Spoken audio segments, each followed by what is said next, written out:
Hi, this is Peter Hugh with Hugh Lighting Design, today on What's Current with Holistic Design.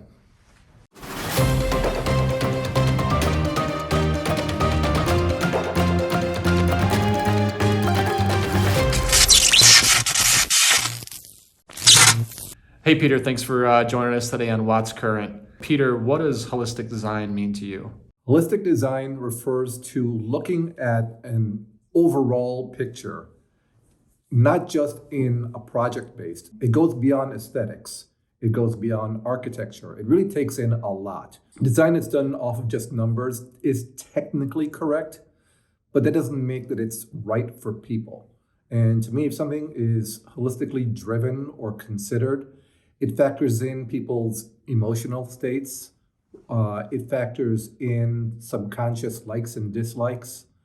It factors in elements that basically put people into the environment or accounts for the environment around us. If you go outside, you're surrounded by stuff. You're surrounded by the sky above you. If this was warmer weather, you'd be surrounded by the sound of birds. You'd be surrounded by other people. The idea is you're factoring in all these things, not necessarily equally, but they are a consideration. And so to have a design that is holistic in some way, shape, or form respects and acknowledges that there are other elements beyond visual. So it's more than just what's seen on a CAD plan. It's more than just what's seen on even a 3D simulation, because the fact is, those never can capture emotion, which is one of my problems with even people using those as tools all the time. In terms of your approach to holistic design, where do you look for inspiration when designing a new project? It comes from living. I mean, it sounds like a tongue-in-cheek sort of answer, but it really comes down to that. It's having a life and having a life outside of work. You and I have known each other a long time, and basically it is the fact that lighting is not my life. My life is hobbies. My life is my family. My life is spending time with friends, spending time by myself outdoors, etc. That allows you to relate to the world which you're actually designing for. It lets you relate to the people that you're designing for. It lets you tap into the emotions that you need to be able to be in touch with. If a space wants to be moody, what does moody mean? If a space wants to be exhilarating, what does exhilarating mean? It can mean a lot of things from a standpoint of aesthetics, but if it's not hitting you here, then it's not really working. The more that you just observe and be in touch with living, to my point of view, you ask the question so that there is no one answer.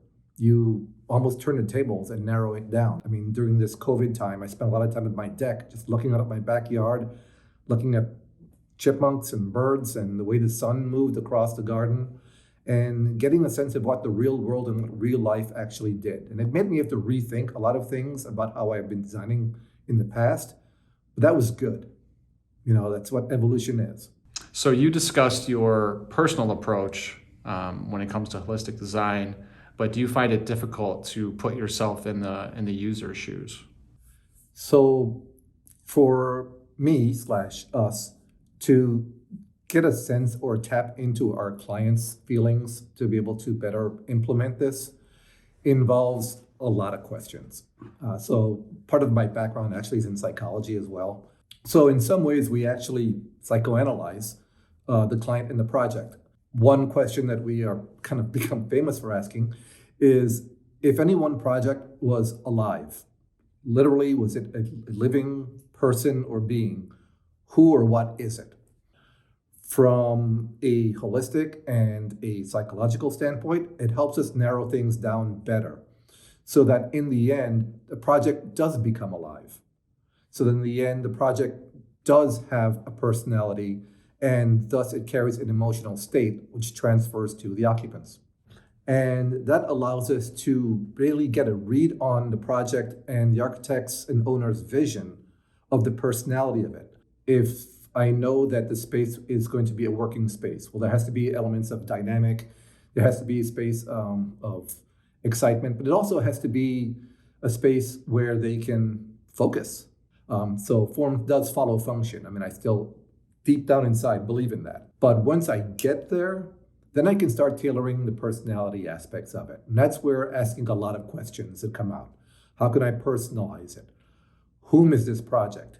Because when someone walks into this space, it's a cliche again, they're not supposed to look at the lighting, but they should feel something.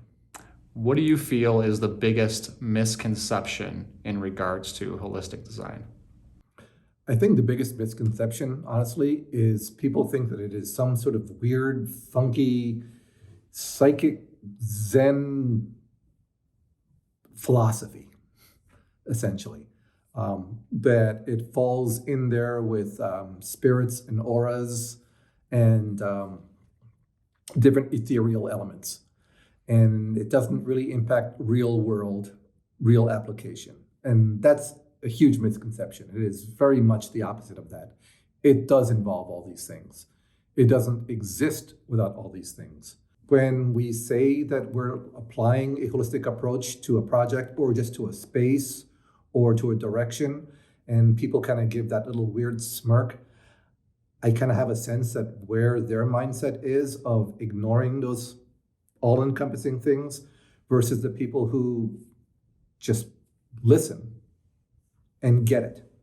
I think people who poo-poo it, if you will, the approach as being something that is nice words and sounds all fancy and is based on some sort of incense burning belief, don't quite get the full application of it insofar as how it takes in all these different elements of personality, of emotional states, of aesthetics, and so forth and so forth and so forth that come into it. So with all that being said, do you have any closing thoughts on the topic? When I think about this, or when I let myself think about this a lot, and I did again this summer a decent bit when I was sitting on my deck, is really allowing myself to appreciate what's natural, what occurs naturally, whether it was just the way the sun moved, whether it was the way that animals moved about in the light, or watching people as I take a walk, where they go. It's little things like that that incorporate behavior. I mean, we talk about things and cliches in lighting like light and shadow. But if we rephrased it, if you watched people actually seek less light, and they call it shade. So, while we're lighting a space up to attract people outside, people are actually going away from the light. So, that's really sort of an approach of thinking of, again, how people's emotional reactions are versus what we try to, what I'll call egotistically, force them to do. So the more that we can apply real uses of people without us forcing the issue, the better. On the journey, look around. Enjoy what's around, think about what it means, think about what it's feeling, and think about how you can incorporate that, in what way, shape, or form. It doesn't mean putting things in. Perhaps it means taking things out of a design.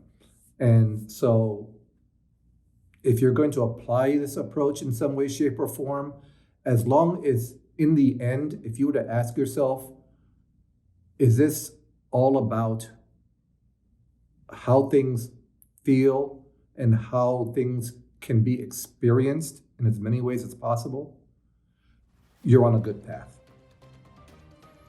Thanks for tuning in today to Watts Current. Hit that subscribe button below for more content.